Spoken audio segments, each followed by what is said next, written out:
মণ্ডপে মণ্ডপে বিদায়ের সুর। শারদীয় দুর্গোৎসবের শেষ সময়ে মন ভরে প্রতিমা দর্শন করছেন ভক্তরা।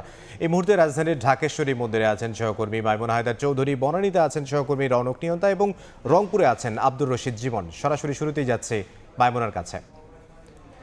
মাইমুনা, আর মাত্র কয়েক ঘন্টা এর পরেই মর্ত ছেড়ে কৈলাসে ফিরবেন দেবী দুর্গা। আর সেই বিদায়ের ঘন্টা কিন্তু এতক্ষণে বেজে গেছে। যেমনটি দেখছি আমরা ঢাকেশ্বরী জাতীয় মন্দিরে যে ভক্তদের যে ঢল নেমেছে, সেটি আসলে আমরা দেখাতে পারছি যে এই মুহূর্তে আসলে মহা আরতির প্রতিযোগিতা শুরু হবে। ঢাকের তাল, একদিকে কাসরের শব্দ এবং ধূপের যে গন্ধ, সেই পুরো মুহূর্তটি আসলে একাকার হয়ে আছে এবং ভক্ত অনুরাগীরা শেষবারের মতো দেবী দুর্গাকে প্রাণ ভরে দেখে নিচ্ছেন এবং শেষবারের মতো মনের যত আশা আকাঙ্ক্ষা চাওয়া পাওয়া সকল কিছু জানাচ্ছেন দেবী দুর্গার চরণে অঞ্জলি প্রদান করে।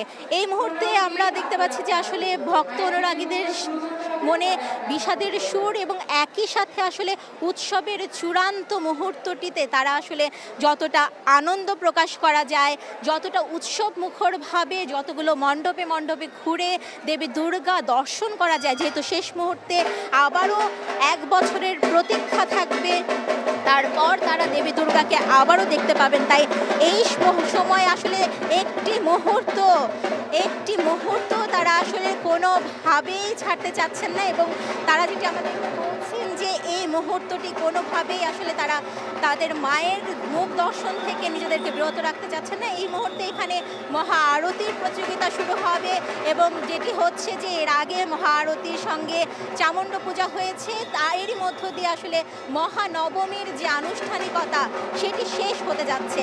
এই মুহূর্তে বনানী পূজা মণ্ডপে আমার আরেক সহকর্মী রৌনক, তিনি জানাবেন সেখানকার সবশেষ অবস্থা। চারদিকে উৎসবের আমেজ, অত্যন্ত জাঁকজমক আয়োজনের মধ্য দিয়ে উদযাপিত হচ্ছে শারদীয় দুর্গোৎসবের মহানবমী। আগামীকাল বিজয়া দশমী এবং প্রতিমা বিসর্জনের মধ্য দিয়ে শেষ হবে শারদীয় দুর্গোৎসবের 5 দিন ব্যাপী দুর্গাপূজা। এবং আগামীকাল প্রতিমা বিসর্জনের মধ্য দিয়েই দেবী দুর্গা কৈলাসে ফিরে যাবেন স্বামীর কাছে, ভক্তদের চোখের জলে ভাসিয়ে। এবং আমরা দেখছি সন্ধ্যার পর থেকেই উপচে পড়া ভিড় রয়েছে পুরো মণ্ডপ জুড়ে এবং বিভিন্ন মণ্ডপে মণ্ডপে কিন্তু ভক্ত অনুরাগী যারা রয়েছেন, সনাতন ধর্মমতের অনুসারী যারা রয়েছেন, তারা কিন্তু বিভিন্ন মণ্ডপে ঘুরে ঘুরে দর্শন করছেন দেবী দুর্গাকে, দশভুজার কৃপা নিচ্ছেন শেষ সময়ের জন্য। কারণ আজ রাতটাই কিন্তু শেষ সময় দেবী দুর্গার সান্নিধ্যে থাকার।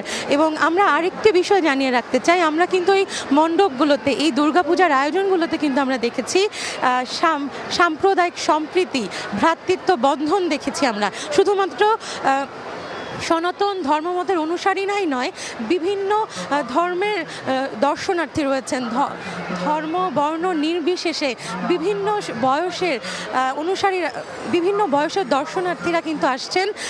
তারা বলছেন এমন বাংলাদেশকেই তারা দেখতে চেয়েছিলেন, এমন সম্প্রীতি তারা দেখতে চেয়েছিলেন এবং দেবী দুর্গার মর্তে আগমনকে কেন্দ্র করেই যেন এমন ভ্রাতৃত্ববোধই যেন বজায় থাকে, এটাই তাদের একমাত্র প্রার্থনা। তো এই মুহূর্তে রংপুরে রয়েছেন সহকর্মী রুবেল, আমরা তার সহকর্মী জীবন, আমরা তার কাছে যাচ্ছি সেখানকার সবশেষ দুর্গাপূজার পরিস্থিতি জানতে।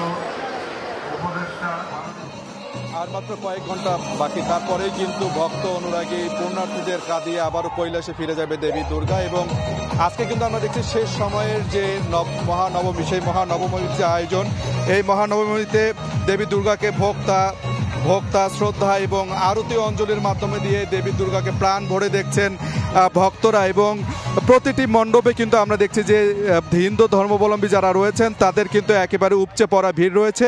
এবং শুধু হিন্দু ধর্মাবলম্বী নয়, পাশাপাশি অন্য ধর্মের লোকজনই কিন্তু আসলে এই উৎসবে সামিল হয়েছেন এবং তারা সকলেই কিন্তু এই উৎসবে কিন্তু আসছেন। এবং আমরা দেখছি আজকে মহানবমীর যে আয়োজন, যে পূজা অর্চনা ছিল, সেই পূজা অর্চনা কিন্তু সারাদিন ধরেই চলছে এবং শুরু থেকেই কিন্তু যারা ভক্ত রয়েছেন, অনুরাগী রয়েছেন, তারা কিন্তু নগরীর বিভিন্ন মণ্ডপে গিয়ে কিন্তু তারা আসলে দেবী দুর্গার দর্শন নিচ্ছেন শেষবারের মতো।